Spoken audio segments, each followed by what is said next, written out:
Looks great.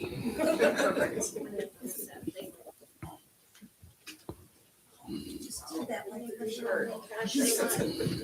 Oh, are you collecting trash? Yeah, And I remember when I would have been like nothing. Thank you so much. Thank you. Good. Oh my God, did I just come call on you? I'm sorry. Hiring my city. Your life is over. There's another seat up here if anybody wants to take a seat at the front.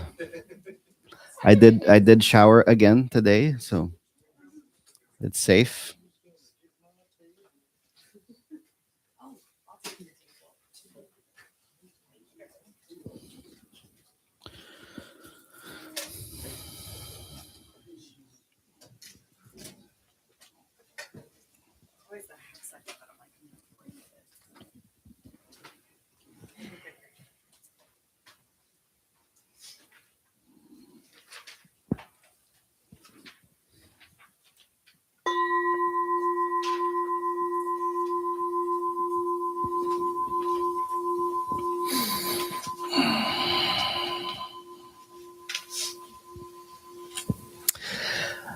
Well, good morning, everyone. It's so lovely to see all of you on this beautiful sunny day. I want to welcome you to the Rime Center. I especially want to welcome you, those of you who are here for the first time or who are visiting, maybe for a second time.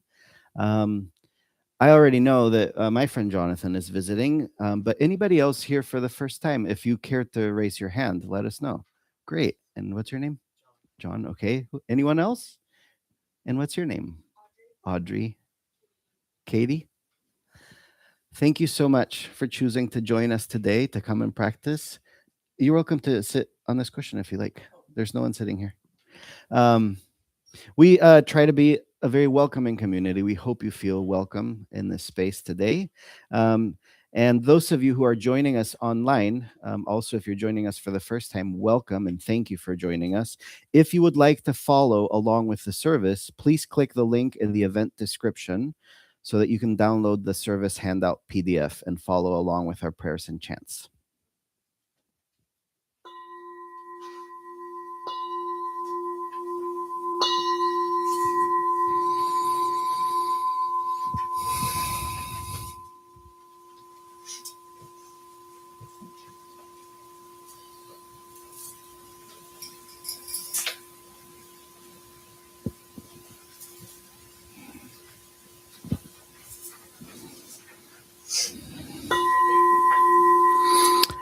Refuge vows.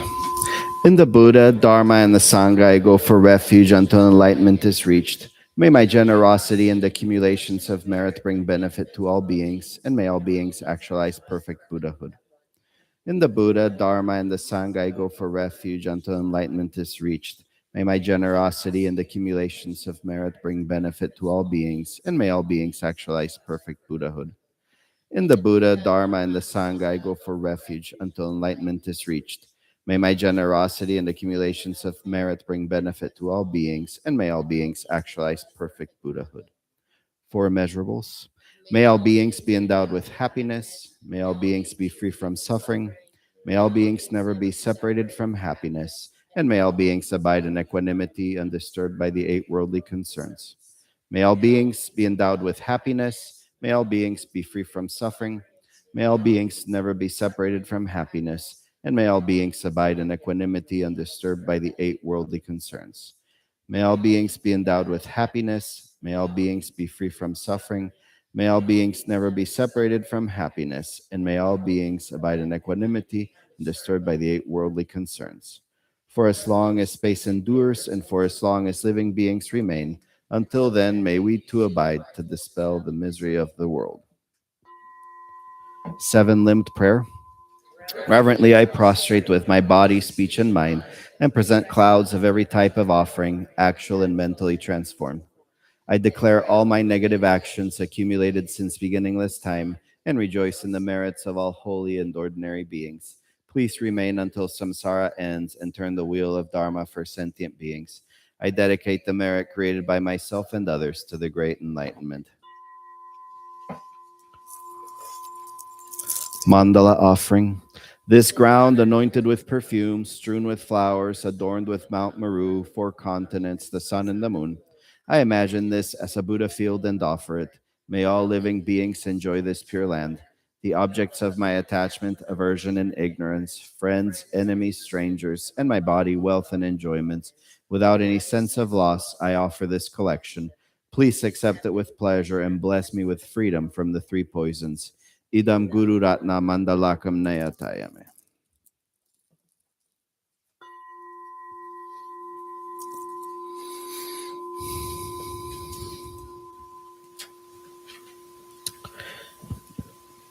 Today, all three of our meditation practices are Tonglen. Tonglen is the practice of exchanging suffering and dissatisfaction for peace and loving kindness. So take a moment and settle into your body.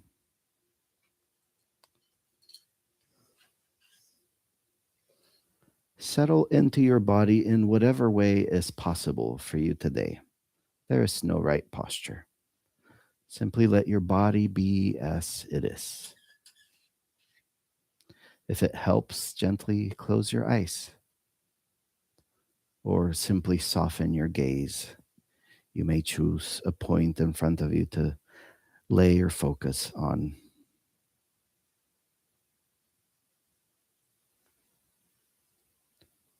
And we begin by noticing the breath, paying attention to the breath just as it naturally moves. There is no need to change it, no need to control it in any way. Simply feel your body breathing.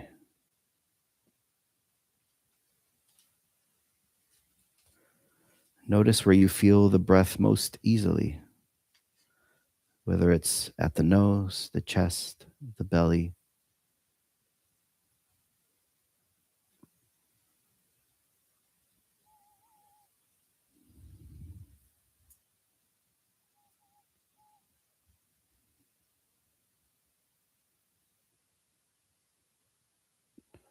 For this practice, we invite into this space the suffering and the dissatisfaction of people in our lives.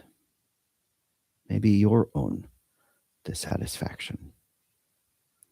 And this morning, I want to dedicate this practice to our Dharma sister, Michelle Bartlett, who has recently gotten a very serious diagnosis.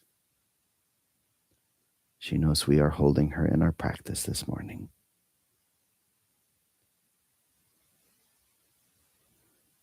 If there are people in your life that you'd like to mention, feel free to speak their names now.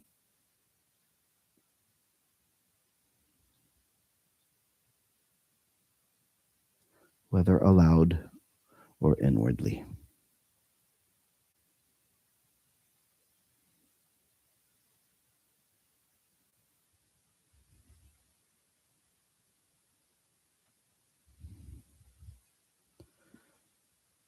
Now turn your attention to how you are right now. Not how you think you should be, simply how you are. You may notice pain, discomfort, fatigue. You may notice worry, fear, sadness, anger, or uncertainty. You might notice numbness or nothing in particular.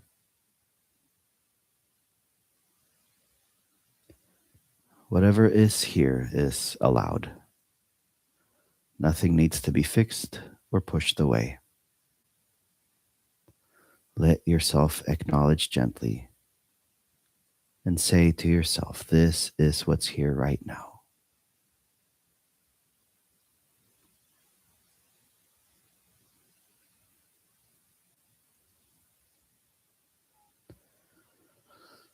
Tonglen is the practice of breathing with suffering, not turning away from it. We breathe in what is difficult. We breathe out what is healing, spacious, and kind. And we begin close to home. So as you breathe in, gently breathe in your own suffering.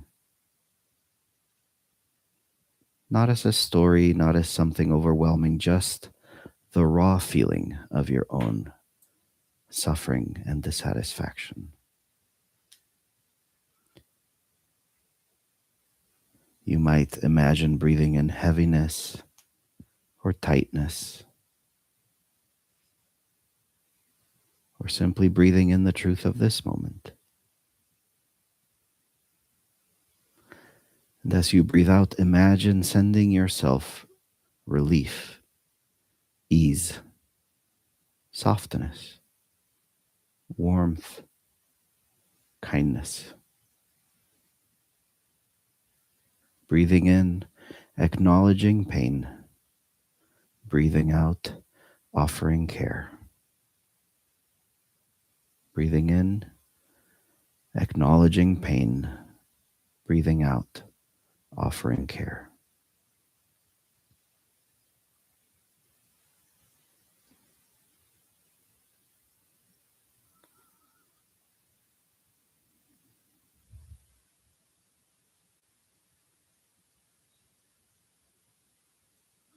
If at any point this feels too intense, that's okay. You can release it and return your attention simply to feeling the breath.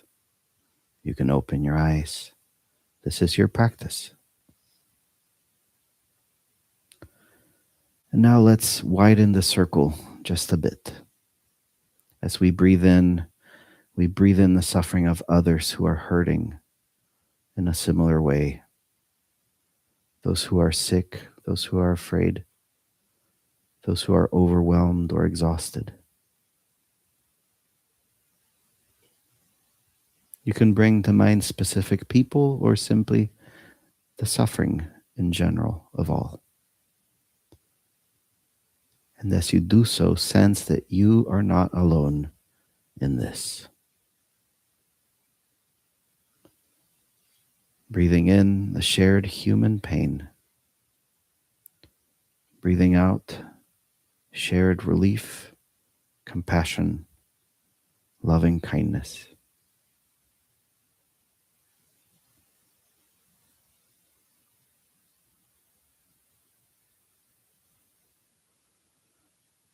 Notice that you are not adding to your burden. You are connecting with something already here. Suffering is shared. Compassion is shared.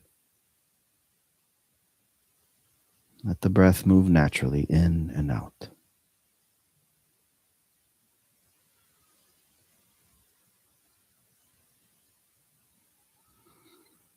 And now we allow this circle to widen a bit more, to include not only people who are near to us, who are close to us, but people all around.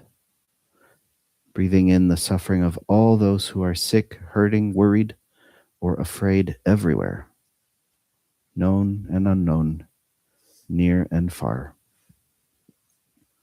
And breathing out ease, kindness, the wish that no one be alone in their pain.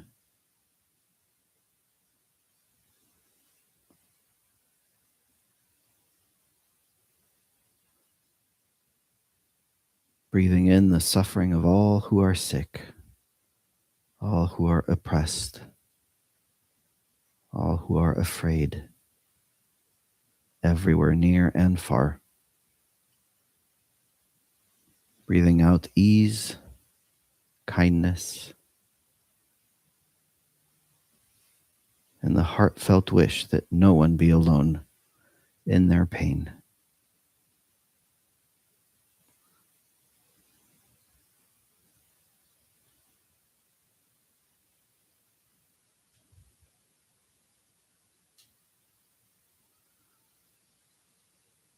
And now gently begin to release the structure of this practice. Let go of imagining breathing in and out, anything in particular. Simply rest with the breath as it is. Rest with the breath as it is. Notice the body. Notice the mind.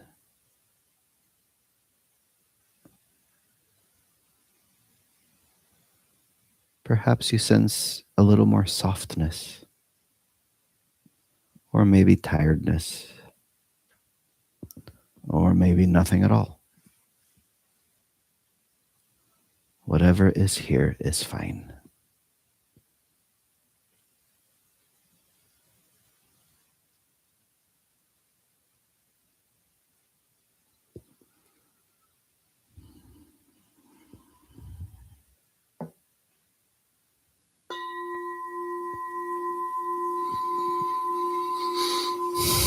As we continue on and make sure everybody has a prayers booklet. Is everybody okay? Good.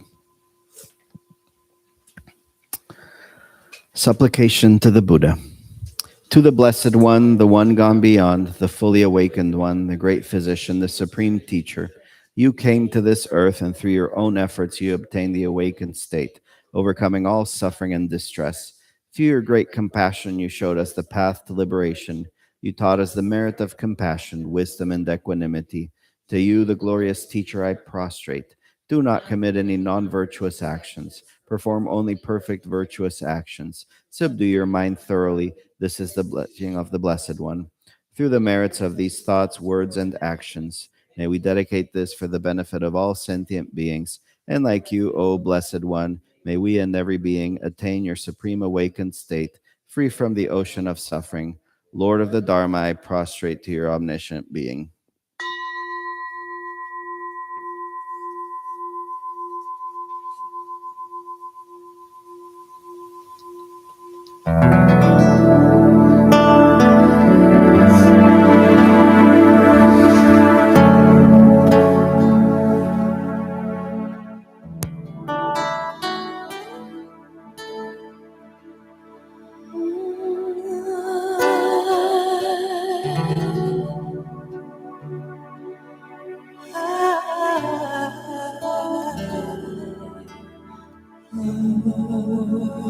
Om Muni Muni Ma Muni Soha.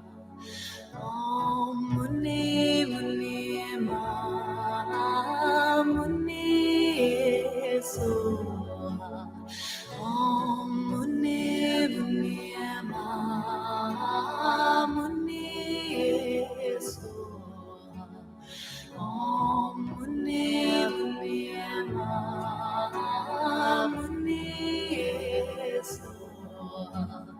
Om Muni Muni Ma Muni Soha. Om Muni Muni Ma Muni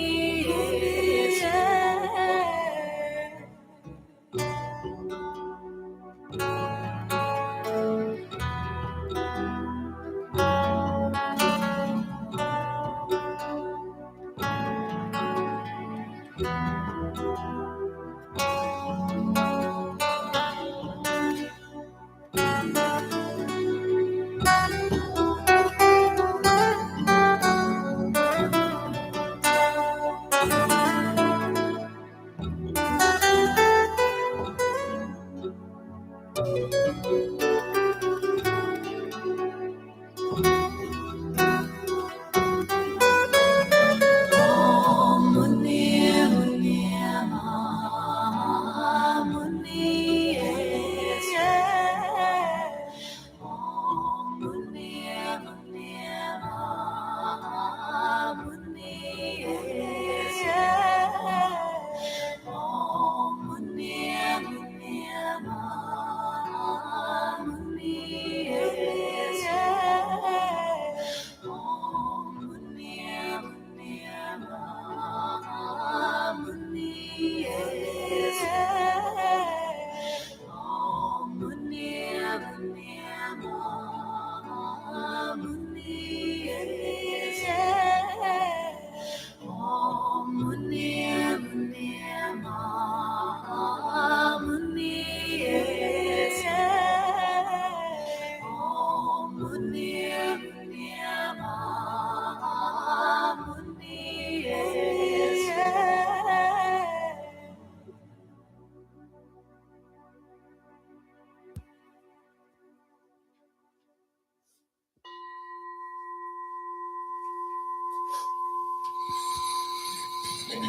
Supplication to Manjushri.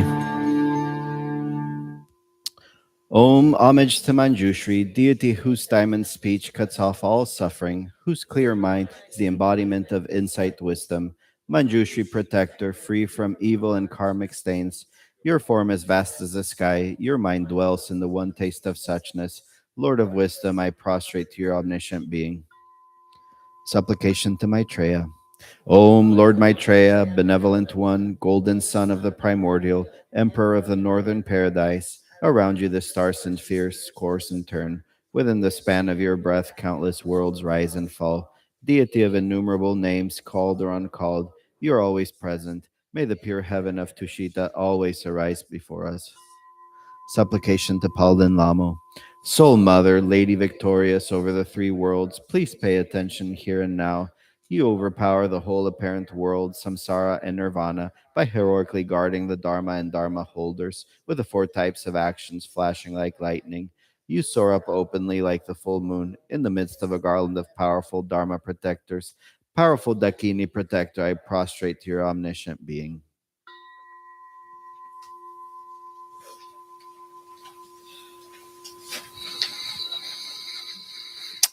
We breathe deeply in and out as we settle into our second meditation practice. Settle your body as you are. Feel your body being held. Let your spine rise naturally. Let your shoulders soften. Let your hands rest easily. Breathe and bring your attention to the breath again.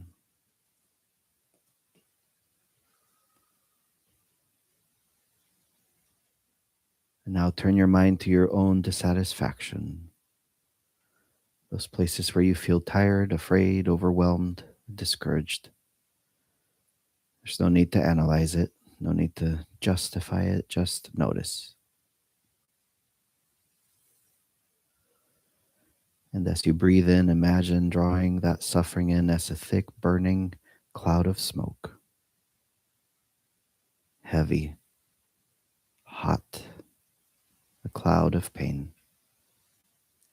Let it enter your body with the in-breath. And as you breathe out, imagine sending out a cool, clean, refreshing air. An air filled with kindness, with gentleness, with ease.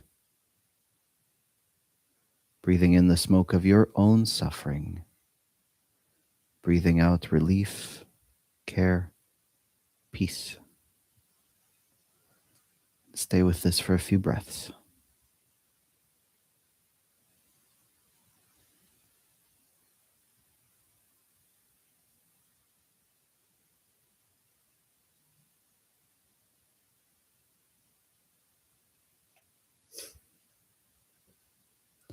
Now widen the circle.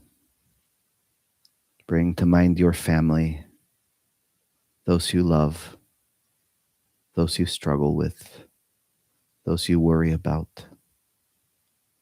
Notice the suffering that exists there. Illness, grief, conflict, fear.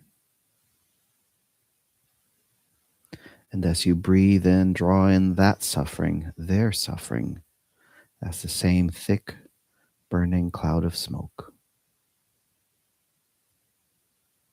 And as you breathe out, send toward your family cool, clean, refreshing air. Air of patience, air of understanding, air of love. Breathing in pain, breathing out care.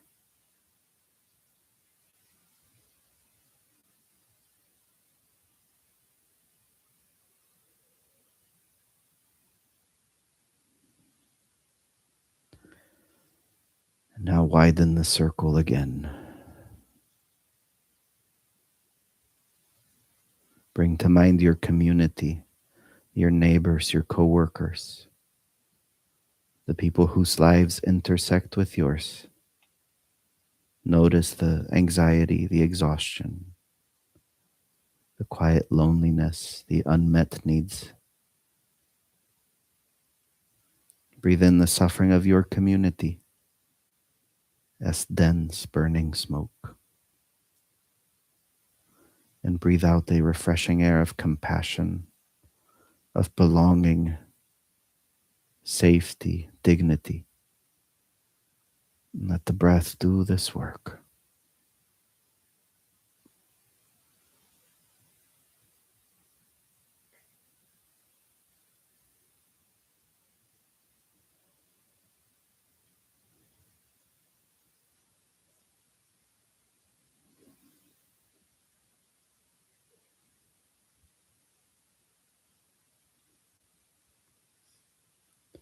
And now our circle widens even further to include our country.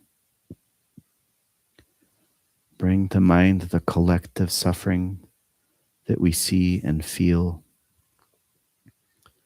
the violence perpetrated by systems that are meant to protect, the terror inflicted by raids and detention, the killing of innocent people, the complete disregard for precious human life. Do not turn away. Let yourself feel it.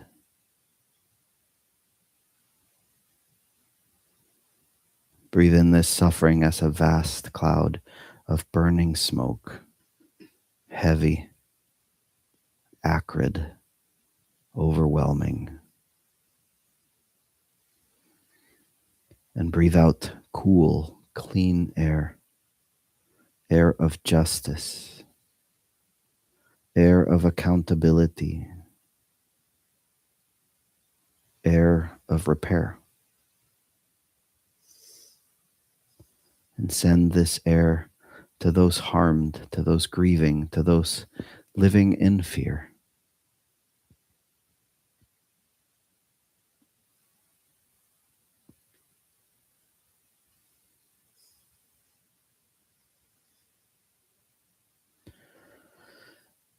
And thus our circle expands in compassion, in loving kindness. We name what must be named.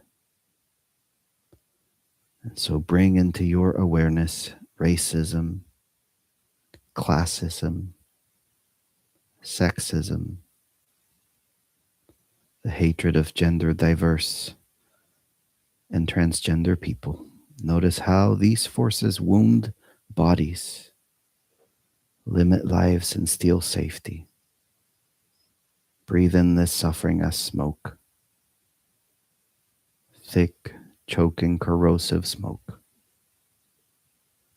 And breathe out a powerful, cooling air of recognition, of equality, of liberation.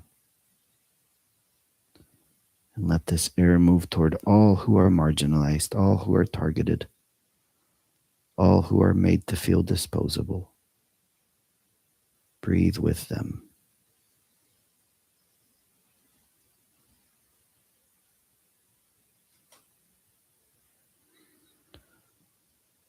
And now widen the circle completely, boundlessly, to include all beings everywhere, known and unknown, seen and unseen.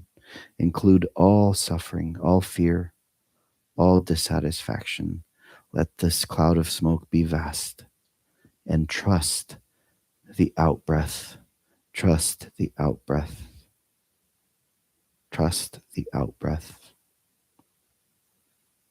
Send out a boundless, refreshing air of loving kindness, justice, equanimity, peace. An air that cools, burns, that clears vision, that makes space to breathe.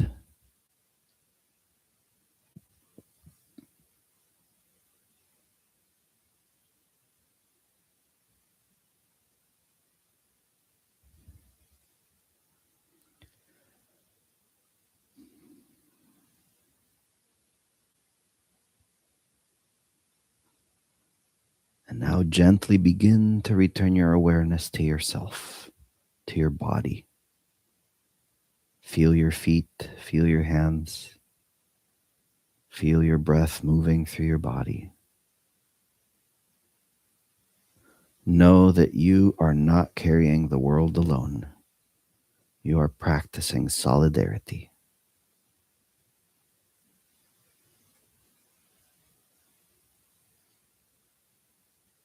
Now gently release these images.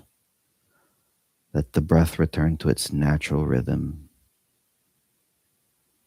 Feel your body, this precious human life, and rest here for a moment.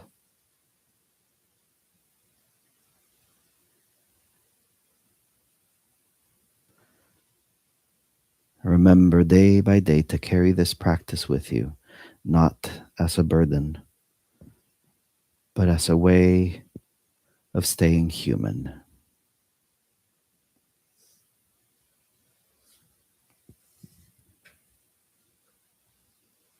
Take one deep breath in and release this practice.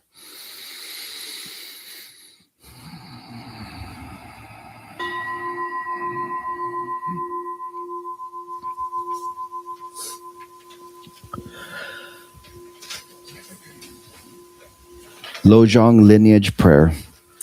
For the sake of all beings to attain enlightenment, I turn to the source of the ultimate mind training, to the perfect Buddha Sakyamuni, who taught the profound path of the two truths. I pray, let the sun of your wisdom dawn in my heart. To the lords of the Dharma, Nagarjuna and Asanga, and the great-hearted Shantideva, who mapped the vast path of the Bodhisattva, I pray, ignite the flame of bodhicitta in me. To the lineage holders of the Lojong instructions who realized the view, perfected compassion, and championed the practice of exchanging self and other, I pray, shatter the fortress of self-cherishing within me.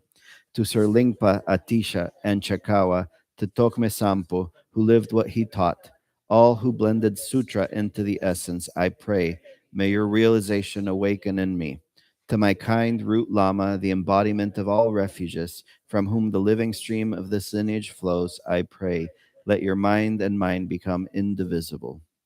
The hard essence for awakening. Having received the blessings of the lineage, resting in the heart of indivisible mind, I turn these blessings into the path, applying the essence of mind training for the awakening of all beings. With these blessings, I will train in the preliminaries, remembering this life precious and fleeting, change, cause, and effect, suffering born of cherishing self. From these reflections, renunciation arises, and the determination to practice is born. In every moment, I see all things as dreamlike, resting in awareness, unfabricated and clear. I free even the antidote in its own place. Breathing in the suffering of beings, I breathe out joy and ease for all. When difficulty weighs heavily on the world, seeing the root, clinging to self, thus every challenge becomes the path. I take all blame into one heart and let emptiness shine through pain. My whole life gathers into the essence of practice. I apply the five strengths without decline: aspiration and familiarization, wholesome seeds and restraint, revulsion toward harm and diligence and virtue, gathering merit, clearing obscurations. All my conduct flows from awakened intention. All teachings serve a single goal: liberation. I rely on the principal witness, my own clear and knowing mind. Joy dwelling within confirms the training. Impartial and free from display, I keep my word. My attitudes change without strain. I do not speak of injury or dwell on faults. Releasing rivalry and expectation, I practice patience and boundless kindness. In short, with these blessings, all I do arises from one pure intention: to bring benefit to all beings. Patience and courage are my refuge. I train unceasingly in these three difficulties. Gathering trust and practice as provisions, I remain in virtue of body, speech, and mind. With all pervasive care, I serve all beings, seeking in this very life the realization of the supreme vehicle. Through the merit of this mind training, the heart essence of Atisha and his heirs, sustained by the blessings of the lineage, may confusion be exhausted at its root, and may all beings attain perfect awakening.